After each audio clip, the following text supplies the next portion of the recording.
Welcome back to Inform TV. I'm Alan Repke, Alexandria, Minnesota. We're talking about sugar and a great policy that all of a sudden over the last decade or so never kept up with costs and prices, that kind of thing, yet these guys still praised their congressional delegation and played pure defense rather than just good offense like we used to do, and see that the job got done and run our opposition into the ground because they were thieves, crooks, cheats, and liars and incompetent, and that's the only way you do things with people like that. You don't let them speak, you take care of them, get them out of the way, and so good government and good economics can go forward. But anyway, in the process now, this 8th day of November, just a second, I want to hit my time so I don't go too long here.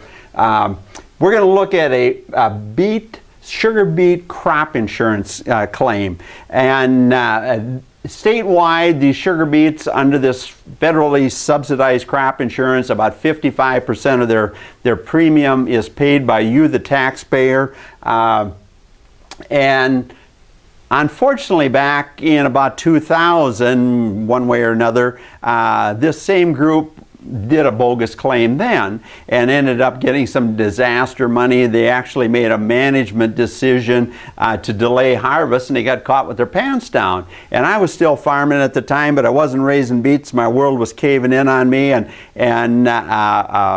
one of the Kramer boys, his brother was chairman of the board or something like that, Steve, and we looked at one of Leroy's field, the guy that worked for me for 25 years. We were combining beans, I guess, and I said, I heard they were going to start digging beets again, and first of all I said, what are you guys waiting for? We tried that a decade or so ago, and we listened to our great manager and how we waited a week, we'd get 2% more sugar, because you really don't raise beets for tonnage, you raise beets for the sugar content that's in them. That's what you get paid for on a co-op. And nationwide, 100% of the beets now, I think some of the data looked at, are raised by farmer-owned cooperatives. So the farmers know what's going on, they're involved in the management, and they should not be involved in shenanigans like they're pulling here.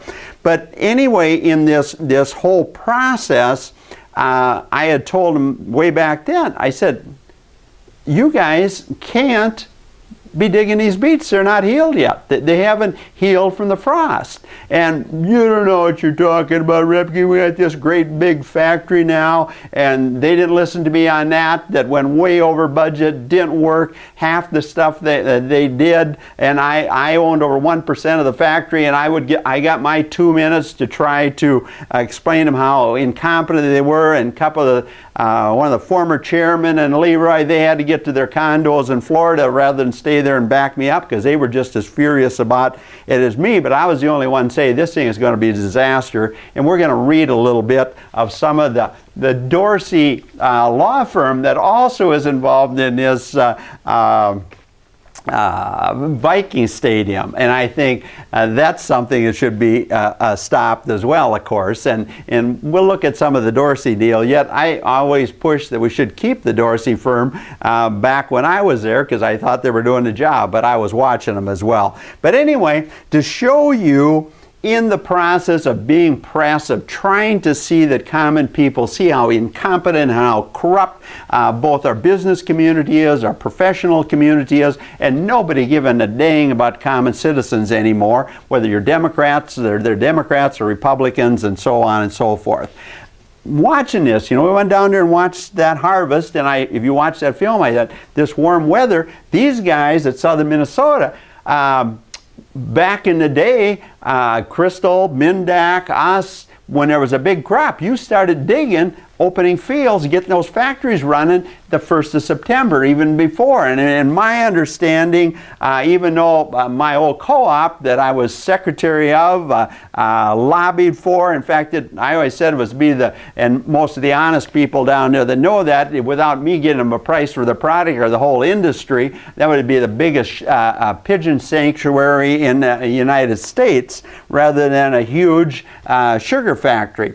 But anyway, so I track some of this stuff, and I'm always talking to somebody, or somebody's always giving me heck about something or picking on me, and I pick back. And I always sense things. I don't have to hear things, but I'm always reading here and there, and all of a sudden I'm hearing about some things going on in southern Minnesota, and somebody asked me, what do you think about that? So I got to make a few calls, and of course everybody, oh God, it's him on the phone. I don't want to talk to you, Repke. And that type of thing, but always arm twists for here and there. I got to know a few numbers, and I actually sent an email to my old co-op there and said, give me some information. And, no, we can't do that. And I even went to the point, people, of asking for who's the board of directors there now. I kind of know, but the other co-ops, American Crystal and Minn-Dak over here in Wahpeton, they post it. Now, we've had a policy we just talked about. We took their sugar, their excess sugar, and let them forfeit it to us. We give them about, where do I have my numbers as we get in my numbers, about a $34 an acre subsidy on their crop insurance premium, yet they don't have to come clean as far as who is their management team now, who is their board of directors. And in fact, I think the old managing partner of Dorsey is there, which I always considered my old friend, but obviously some of these shenanigans that are going on, I'm just furious about what happens with the second and third generation when nobody's there to keep them honest, and nobody's there to say, hey, you make a screw up like this, you pay for it yourself, you don't dump it on the taxpayers or in insurance rolls. But anyway, so I started hearing and started watching on some websites and here, there, and everywhere, and reading a little bit. I come to the conclusion those guys are robbing us blind. Plain and simple, just like they did in 2000, or in that range one way or another. So I wrote to the Office of Inspector General of the Federal Crop Insurance deal. And I wrote them this in my broken English and stuff. I'm reporting blatant fraud on a massive bogus frost claim by the management, legal counsel, board members, and stockholders of Southern Minnesota Beet Sugar Co-op. Because people, that's what it is. And we'll get into why. And I said to these guys, they're taking a frost claim that these beets aren't fit to process. And yet the reality is, if they're going to prove this, then to keep these guys accountable, as well as our congressional delegation, as well as our Secretary of Agriculture, as well as these crop insurance companies, these agents that are approving these fields down. I've been told they're disking down some fields that are making 35, 40 ton, and they're disking them down, or approving them for being destroyed. So I wrote to them and I said, Southern Minnesota Beet Sugar Cooperative fields should be covered by outside agronomists, in other words, independents, because this frost damage is a historic thing, is going back to the early 1900s when Chaska, I think, built their first factory there in 1906, and some of the Valley factory, they go back a long ways as well. But anyway, I said, you guys got to get some people from Idaho, from Michigan, from maybe from Crystal, Minn-Dak, and look at those beets on a scientific basis. That's what I'm saying. I think it's bogus, but at the same time, to be fair to those guys, I want you to get somebody independent their luck. And because they won't talk to me, they won't send me any information, let's call them on the carpet. That's what the press is, and my background has always been, and it's my obligation now as press. And I know what's going on because I held my nose before with some of their shenanigans. And I also wrote this afternoon to analyze this beet crop today before snow comes in, or freezing temperatures, which we're going to have next week. And those beets will be toast in. You see what I'm saying? And the good old boys and the good old congressmen and senators we've got in this area would just drag their feet on that. You can go out there and inspect all this stuff you want, you inspector generals, after we get a hard freeze, and we'll just show that Repke, he don't know what the hell he's talking about. Look at those beets, they're froze solid. But anyway, they did acknowledge it. Mr. Repke, this is to acknowledge it. We received your below email, and we'll call you on a later date. And I responded to him on another deal. Are you getting going in this whole process? But here's what I want you to think about in the shenanigan in my old beet co-op and my former acquaintances. That's what they refer to me as. They started putting on their con game on their website a little bit, and that's the only way you can describe it. And we'll get to that, why I call it a con game. They had a little chart on the side on their website that showed full harvest, 100% of capacity, would be 3.2 million ton. You heard me right, 3.2 million ton would be 100% of harvest. And what did they do on the 28th? I think it's 28th, the morning of the 29th at 3 a.m. they shut harvest down totally. But I was told by, once the word got out that they were going to get crop insurance, some guys weren't even digging that last night. But anyway, they shut down their operation on the, basically the 28th of October. And they stated things such as this. The forecast is calling for freezing temperatures again tonight because the beets are already considered high risk, in other words, won't store through the winter.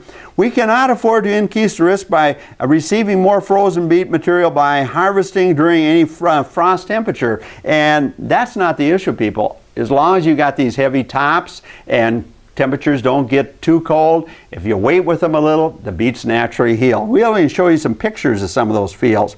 Accordingly, we'll be closing all stations at midnight tonight and so on and so forth, and this is going into Monday morning. They're kind of prepping everybody. They're doing what I would call their sales job on us. And we need everyone to do. And about a day and 3/4 we'll have good lifting until we reach our goal, which on this same chart was suddenly 2.4 million tons, or a little bit less than that. And then they came out and said on their website by Wednesday, the 30th of October, now that harvest has been completed, we have an opportunity to evaluate the beets that are currently in the piles. Based on these observations, we are concerned about being able to slice all the beets in piles before they start to cause significant storage issues. During this, we are not going to accept any beets from rejected loads or tops or Harvest is done with about 2.4 million ton. Yet that factory, even though they don't want to give me any information, showed on some news reports that in about 2004, they were slicing 16,000 ton a day, or that was a record day. But that was 10 years ago. If you know how to manage a sugar factory and you have the right equipment in, that evolution continues, especially if you had horizontal diffusers. But when they did this great expansion, they cut up a perfectly good horizontal diffuser that was designed to do 6,500 ton. And when I was there, we were pushing 12 through it. And but anyway, in this whole process here, they decided what? That they would once again rely on crop insurance for the remaining 21,000 acres that they released to one of these reports, and take crop insurance instead of bringing them to the factory. And I'm sure these con men and women you call your congressional delegation, well, we'll be arguing, well, this is part of the forfeiture deal, but didn't we already solve that problem for you? All you got to do is shut it off from Mexico, or tell Coke and Pepsi put real sugar in that pop, and you'll have original Coke and original Pepsi. But anyway, in the process, and then when you look at some of the numbers from USDA, it shows how incredibly good payments they've been having since 2006, 8, 7, 8, 9, 10, 11, 12, and the problem when the prices crashed was later, and obviously they probably had an opportunity to hedge some of this stuff on the futures market if that was set the way it should be. But anyway, in this whole process, they want to turn it over to crop insurance. And here we had a deal in Ag Week, and there was and to show how corrupt the ag press is and always has been, and that's why I started doing a radio program years ago to try to address it. They're PR people for the agribusiness and farmers, plain and simple. And we're sitting here looking at, and unfortunately it's controlled by Forum Communications that also control about 60% of the newspapers here in Minnesota. But anyway, they had an article here that was talking about rain, freezing conditions hamper west central Minnesota beet harvest. And they go on to tell in this article in Ag Week, as well as I think the Wilmer paper down there, that sugar beet growers in west central Minnesota will not harvest an estimated 25,000 acres, or about 21% of the 118,000 acres planted for southern Minnesota beet sugar crop, according to the cooperative.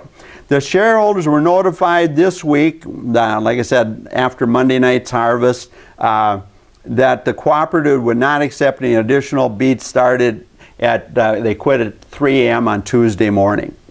And in a news release, the cooperative talked about their stockholders, so on and so forth here, and the CEO is putting on, we have done what we can to accept as many beets as possible, but accordingly additional beets would put the cooperative at unacceptable risk. Baloney. They planted them, they can harvest them, and they can process them. And here's the interesting thing in this whole thing. They shut down on the 28th after completing harvest and a few hours into the 29th. What happened with Minn-Dak over here? Which is, if you go on the side of a Minnesota map, is about 100 miles further north than Renville. They kept harvesting. And what did Crystal do that's even probably another 50 miles north at their Moorhead plant or their Hillsboro plant north, and even at Crookston at the time? They kept processing. They kept managing their crop and making sure they were taking off tops, fresh top beets. And remember, these beets are in the ground. And they have, in the case of Minn-Dak now, they were still digging last night, today. And, but they're about done. They're going to have 3 million tons to process over here at Wahpeton. Straight over from Alexandria here. They're going to have 3 million tons.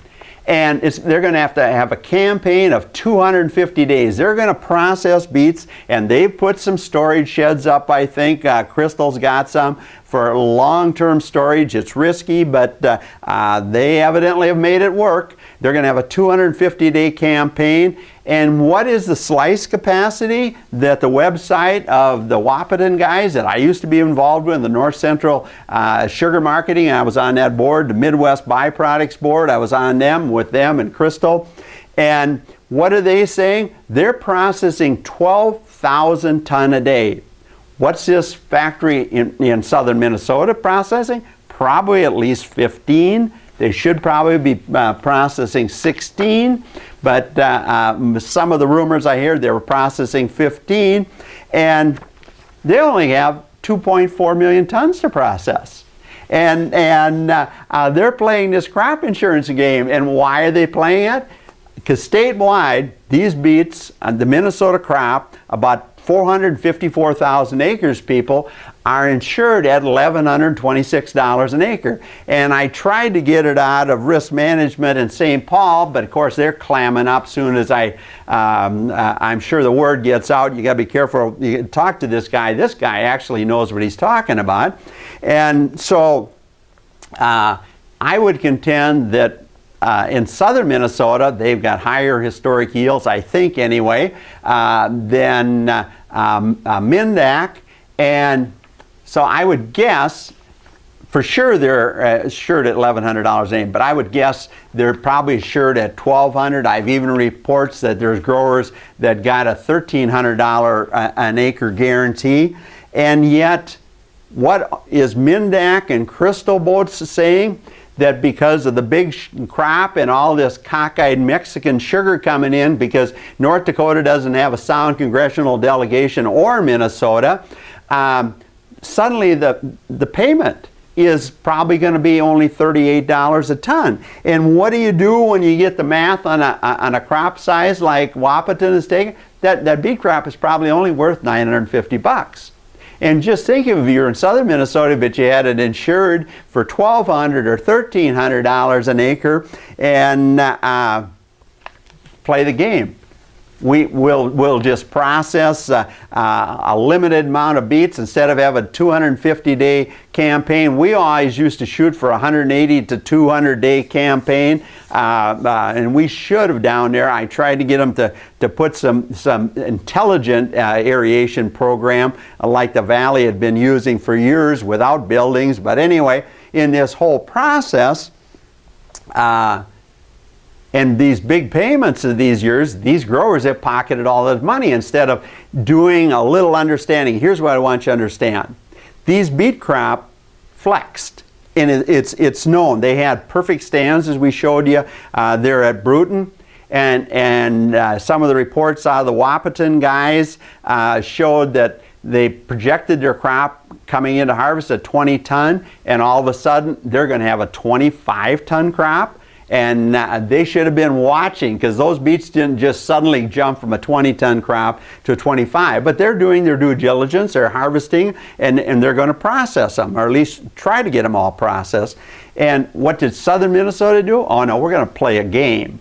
And we're not going to utilize our factory. And I instead of starting like they all should have in late August with this crop and doing some testing on a daily basis to see what that crop was doing, or every other day or every third day, you can monitor this crop. These growers should have been able to see that, hey, this crop is coming on. And most of the board members are what?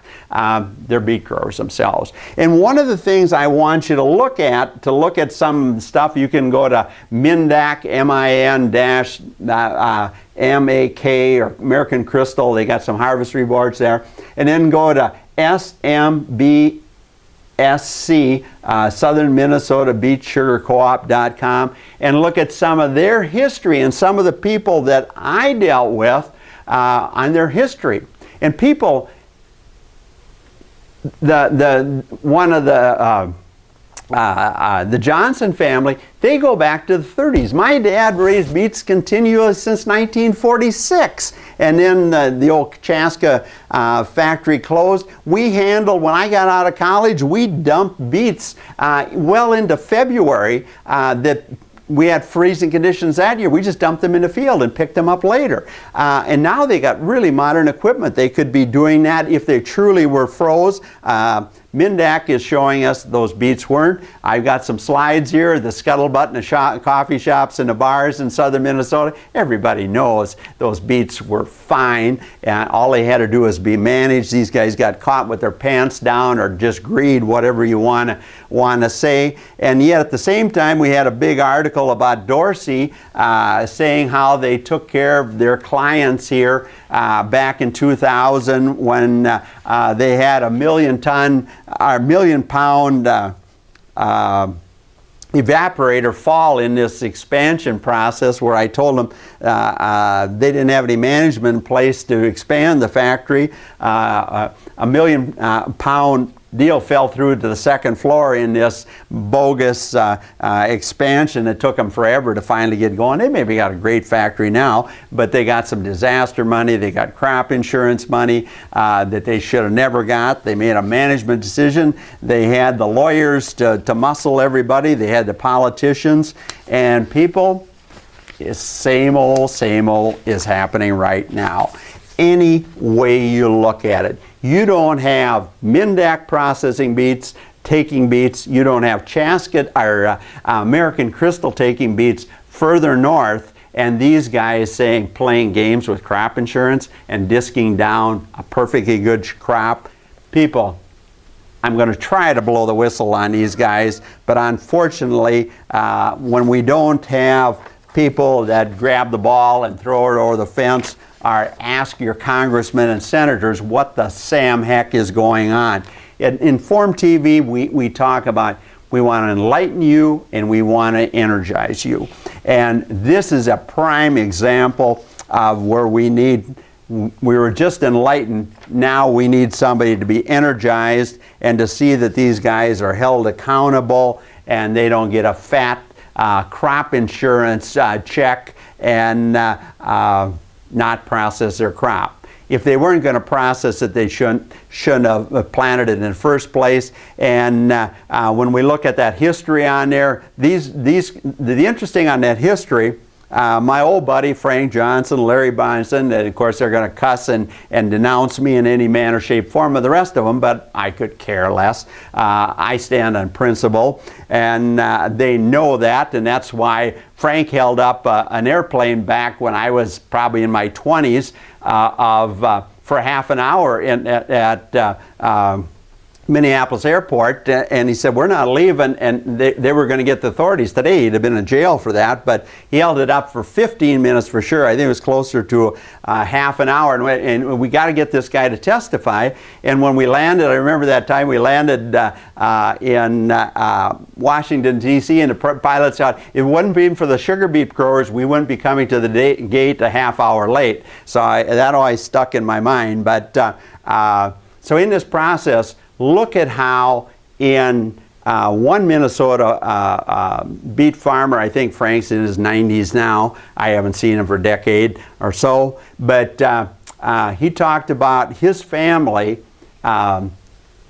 topping beets by hand and shoveling on a truck by hand.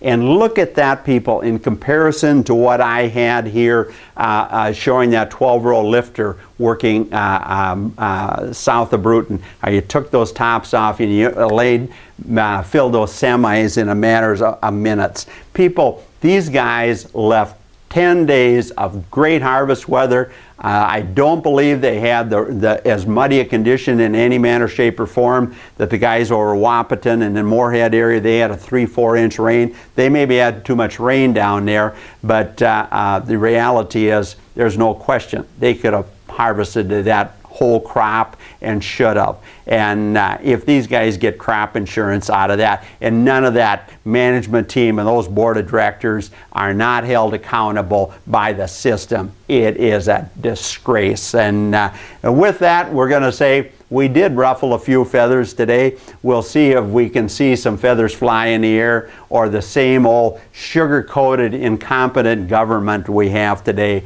wins in the end. But Inform TV, we just want to see that you're enlightened about what's really going on and see if we can energize you to get something done, because this is a tragedy. Thanks for listening to Inform TV. I'm Alan Repke, Alexandria, Minnesota.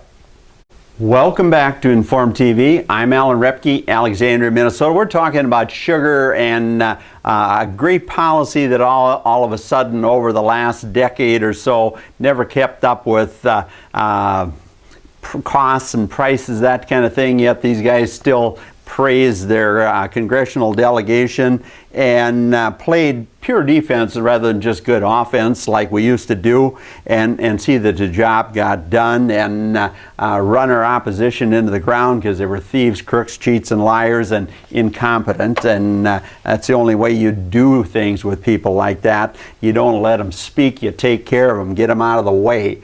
And so good government and good economics can go forward. But anyway, in the process now, this 8th day of November, just a second, I want to hit my time so I don't go too long here. We're going to look at a sugar beet crop insurance claim. And statewide, these sugar beets under this federally subsidized crop insurance, about 55% of their premium is paid by you, the taxpayer. And unfortunately, back in about 2000, one way or another, this same group did a bogus claim then and ended up getting some disaster money. They actually made a management decision to delay harvest, and they got caught with their pants down. And I was still farming at the time, but I wasn't raising beets. My world was caving in on me, and one of the Kramer boys, his brother was chairman of the board or something like that, Steve, and we looked at one of Leroy's field, broken English and stuff. I'm reporting blatant fraud on a massive bogus frost claim by the management, legal counsel, board members, and stockholders of Southern Minnesota Beet Sugar Co-op. Because people, that's what it is. And we'll get into why. And I said to these guys, they're taking a frost claim that these beets aren't fit to process.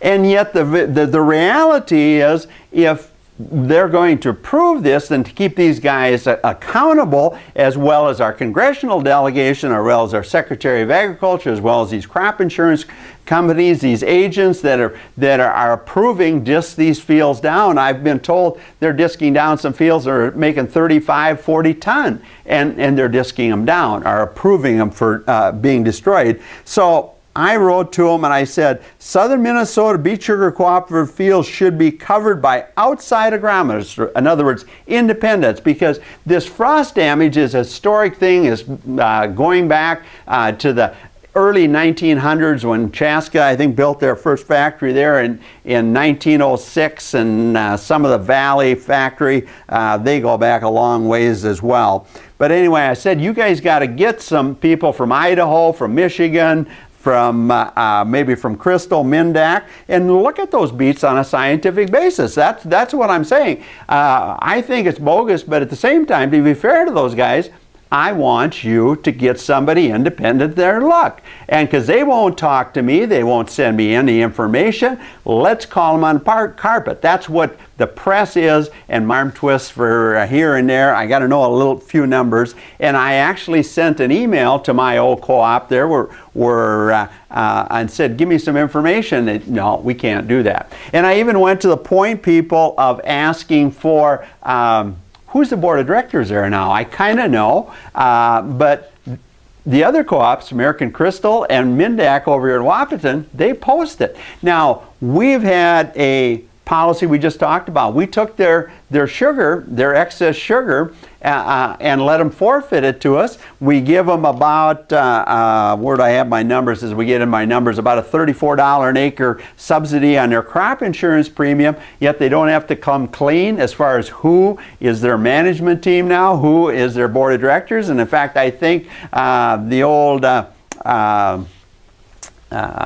managing partner of Dorsey is there, which I always considered my old friend, but obviously some of these shenanigans that are going on, I'm just furious about what happens with the second and third generation when nobody's there to keep them honest, and nobody's there to say, hey, you make a screw up like this, you pay for it yourself, you don't dump it on the taxpayers or in insurance rolls. But anyway, so I started hearing and started watching on some websites and here, there, and everywhere, and reading a little bit. I come to the conclusion those guys are robbing us blind.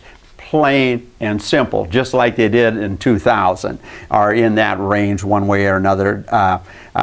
So I wrote to the Office of Inspector General of the Federal Crop Insurance deal. And I wrote them this in the guy that worked for me for 25 years, we were combining beans, I guess, and I said, I heard they were going to start digging beets again, and first of all I said, what are you guys waiting for? We tried that a decade or so ago, and we listened to our great manager and how we waited a week, we'd get 2% more sugar, because you really don't raise beets for tonnage, you raise beets for the sugar content that's in them. That's what you get paid for on a co-op. And nationwide, 100% of the beets now, I think some of the data looked at, are raised by farmer-owned cooperatives. So the farmers know what's going on, they're involved in the management, and they should not be involved in shenanigans like they're pulling here.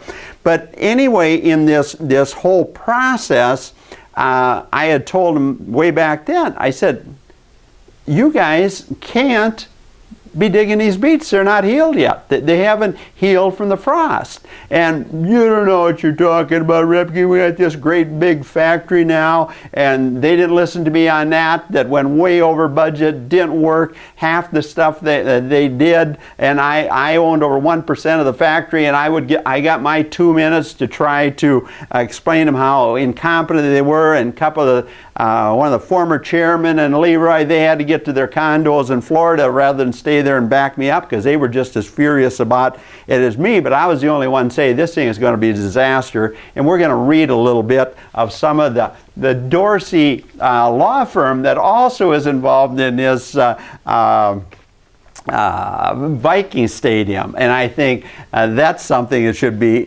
stopped as well, of course, and we'll look at some of the Dorsey deal. Yet I always push that we should keep the Dorsey firm back when I was there, because I thought they were doing the job, but I was watching them as well. But anyway, to show you in the process of being press, of trying to see that common people see how incompetent and how corrupt both our business community is, our professional community is, and nobody giving a dang about common citizens anymore, whether you're Democrats, they're Democrats or Republicans, and so on and so forth. Watching this, we went down there and watched that harvest, and if you watch that film, I thought, this warm weather, these guys at southern Minnesota, back in the day, Crystal, Minn-Dak, us, when there was a big crop, you started digging, opening fields, getting those factories running the 1st of September, even before. And in my understanding, even though my old co-op that I was secretary of, lobbied for, in fact, I always said it was and most of the honest people down there that know that, without me getting them a price for the product or the whole industry, that would be the biggest pigeon sanctuary in the United States, rather than a huge sugar factory. But anyway, so I track some of this stuff, and I'm always talking to somebody, or somebody's always giving me heck about something or picking on me, and I pick back. And I always sense things. I don't have to hear things, but I'm always reading here and there. And all of a sudden, I'm hearing about some things going on in southern Minnesota. And somebody asked me, what do you think about that? So I got to make a few calls. And of course, everybody, oh God, it's him on the phone. I don't want to talk to you, Repke.